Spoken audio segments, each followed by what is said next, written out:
Mula po sa Dr. Juan G. Nolasco High School dito po sa Tondo, Maynila, nais po namin ipahayag ang aming taus-pusong pasasalamat sa ating mga Ilocano defenders na nag-donate ng kalendaryo sa ating mga guro, no? In celebration of the World Teachers Month. No?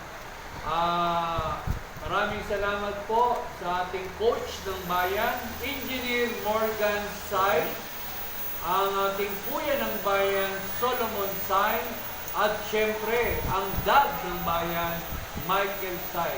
Sa inyo pong tatlo, at gayon din sa mga leader ng mga Ilocano defenders na kasama po ngayon, at syempre sa ating apo, PBBM, maraming po salamat. Damang-dama po namin ang pagmamalasakit niyo po sa mga mag-aaral, sa mga guro dito po sa bayan ng Tondo. Muli, pagpalain po kayo ng Panginoong Diyos, mahal na mahal po namin kayo.